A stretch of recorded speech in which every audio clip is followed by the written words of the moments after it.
Don't be modest, I can't handle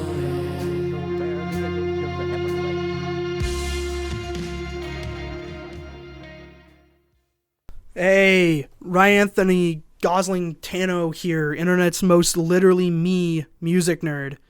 So the first time that I saw Talking Violet play was when they played Grogettes, and it was the day that my band really started. I brought my guitars to Grogettes for a show with Mental State and Czech Hotel with two Wild Hearts. Glutenhead, who opened, and they're an interesting band in their own right, and Talking Violet. Usually for these new bands, I like to go in blind, and I actually missed the first song of Talking Violet's set over getting a Ramona's cheeseburger sub. If you know, you know. And I get this text from Adam, hey dude, hurry up, this band's fucking awesome. So I get back there, and I'm off that side stage part at Grogettes, just in that hallway. I'm eating a cheeseburger sub, and I'm like getting my mind absolutely just blown by the insane just sounds coming from these guys. It's some shit you could somehow mosh to and like sleep to. It's phenomenal. I was talking to the band after. Super, super nice people. I picked up some merch off them and like, here, have a keychain, have a sticker, have a pin. Like, they're just as excited about their music as their fans are. And it's evident why. Like, you can just hear how much they actually give a shit in the record. Everything, just second to second on this record is so tuned, so perfect. Like, I don't know. I'm going to break it down later, so I'm going to stop running my mouth here. But yeah, the nitty gritty is Talking Violet. They're a dreamo shoegaze band from Windsor. Their Instagram is on screen right now. Go follow them and spend like $1 million fucking dollars on the merch. So the record opens up with a song called Gold. It opens with a single, echoey riff and this heavily edited sample. Think a more dreamy, less clinical, less nightmarish version of Sleep by My Chemical Romance. And the song just picks up into this slow drum beat, going into the full vibe of the song until it comes back down, introducing the first vocals of the record. Visually, the album art is all sunset and dreams, and that translates beautifully to the sound of the record. I remember specifically picking up the orange and yellow disc on the insistence of Jill, I believe her name is, the female vocalist and guitarist, and she was just so stoked on it, which, once again, you can tell these guys really give a shit about their music, their art, everything. They're just super genuine, and yeah, and that's definitely the vibe of the first part of the record, is that brighter part of the sunset throughout most of it, but it kind of tapers off into darker colors, coming back to a sunrise, if that makes any sense. I don't know, that might just be complete cringe, but anyway, moving into Indigo, the second track on the record, the absolute mastery of guitar tone that is pretty common in shoegaze, but taken to another level by Talking Violet. It's on display here, as well as their just production that carries exactly what the record needs to be. The vocals have so much production behind them, but are still allowed to breathe. They're not auto-tuned to crap. They're not just used.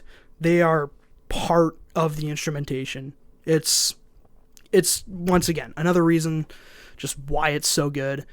And it's just this beautiful hits of vocal layering all over the record, especially in Indigo, and they fade into the abyss behind the main track. Somewhere buried in the mix, I think there's this blank electric guitar or an acoustic, and it's just something you can hear in the background, especially if you have real good headphones on vinyl. There's so much of that on this record, and that's really the way to listen to it. Vinyl with really, really good equipment.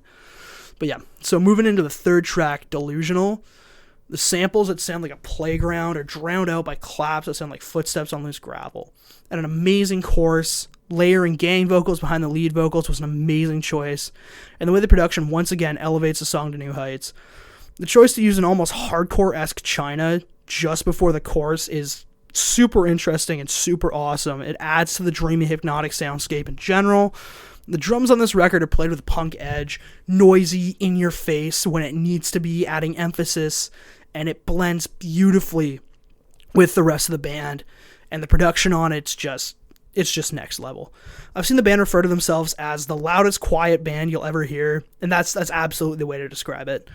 So the handoff from Delusional into Caterpillar, they almost sound like the same song. It's just like a break, and it swaps to their male vocalist as the lead, and it feels like a retort to Delusional in a way. It's got a similar riff, and until it hits this explosive chorus, and the song goes from a retort to Delusional to its own thing very quickly and in a beautiful way. And the chorus of the song is something that you could somehow mosh or nap to at the same time. It's got an undeniable energy, but this peaceful, comfortable sound. The song almost has a breakdown, a single kick under the soundscape, giving way to a vocal trade-off between vocalists. The female vocal is layered and auto-tuned in a beautiful way. Honestly, until this record, I've never heard another record with something I could refer to as like a soundscape between tracks, making it cohesive, but it's so consistent, so precise, so unlike anything I've heard. That's really the only way I can think to describe it. And case in point with December, having a more guitar-driven sound, but still managing to capture the sounds of the rest of the record without feeling samey. It's another song driven by the male vocals, with assorted guitars and muffled screams haunting the background of the track before the drums take over the pre-chorus into a bass-driven chorus that explodes back into the drums. If I say any more about this track, I'm just gonna ramble. But I will say this: Talking Violet gets everything they can out of having multiple vocalists, and the end of this track is one of the strongest points to illustrate that. Now, ending off side A with probably my personal favorite song on the record, Super Ego, it opens up with this doomy, brooding energy, which is, as doomy as you can get on a record that's absolutely beautiful. The wobbling digital bass is a fantastic addition to the song, rounding out the lows and mids beautifully, but where the song really shines is close to the end. You get a taste of it when the song drops down, a quiet version exploding into gang vocals of the same line, increasing in intensity until the male lead vocalist lays down some just amazing emotional screams behind these gang vocals, the drummer giving his all. Some of the clipping on the kick and snare was left in, just adding to this absolute emphasis on this part of the track. It ends off with a bait out and a digital, almost clinical beep. So I listened to this on vinyl, and this beep comes back in Shakes, which opens up side B, which just puts you right back into the record. Get up, flip it, you're right back in. But on digital, it just carries. And it works so well on both formats.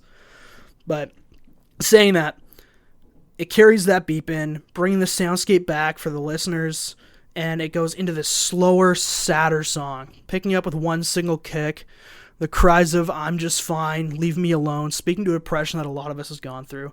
Frankly, if any emo record can really display the feeling of hopelessness that feeling gives a person, this record can, while blending it with the beauty and hope, making it a very, very easy listen.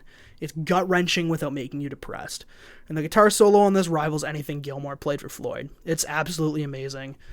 Moving on into Bloom, picking up its more hopeful, upbeat riff right off the fade out of Shakes, feeling like what is an ode to a friend or a loved one who helps to put you out of the depression of Shakes.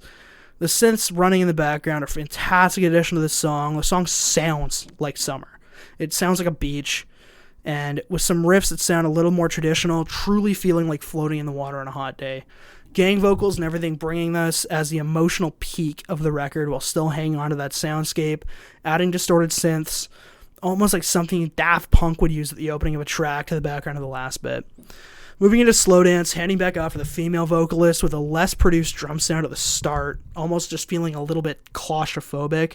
With little bits of guitar hitting, the drums go back to their echoey, produced sound for a bit, mixing with the guitars and coming back to that more claustrophobic, clear sound.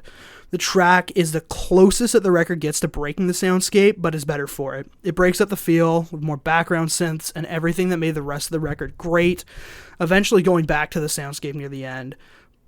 With this cohesive sound, but getting a few seconds of clearer drums is absolutely what the record needs to not just get bogged down in this area. And one other thing I noticed is the vocals on this are almost exclusively the female vocalist, which is once again another pattern breaker. Backing vocals being filled by synths that almost sound like a dreamy choir. Moving into second last song on the record, Stay Home. This is definitely the most downer song. A plucked riff over rain and depressing vocals. It starts off super simple compared to the rest of the record, bringing shades of The Night I Drove Alone by Citizen. Nailing the feeling of immediate post-breakup FOMO, feeling the day of a canceled plan go by, the song picking up as the vocalist that had been pinned hard right moved to the middle, still containing that feeling of sorrow. I'd be stoked to hear a cut of this song with the more powerful screams off of Superego, if they really went all out with that, but the cut on this record is still just sad. It's just pure sadness in the best way possible. No anger, nothing like that. So, moving into Scold 2, it carries over the birds and raid sounds from the end of Stay Home, transferring into a chorus of wind chimes with find a riff with an almost tribal sounding beat behind it. The vocals sound about as dreamy as they get on the record, a fitting send-off to just keep the riff as a strand of the soundscape that once was as the dream ends. And you snap back to consciousness, the bass coming in to try to keep the dream going just a little longer, into a final crescendo of the drums being slammed on, ending out the record in spectacular fashion. Different vocals pinned to different sides, moving around, more synth sounds, and closing it with a beautiful, emotional chant with the main lyrics pinned dead center over it, before everything but a completely clean strum guitar, the chimes, and the ghost of the chant is stripped, ending in one last vocal and the beat from the start of the song, ending the record. Overall, this record is just, it's fucking amazing. It's unlike anything I've heard before, and while I compare little bits to other things, Talking Violet truly, truly created their own sound. I don't think I have anything left to say on it. The record's a 10. 10 out of 10. Go buy it, go see these guys, stream it. I have nothing else to say. They're absolutely amazing. Hey, hey, hey.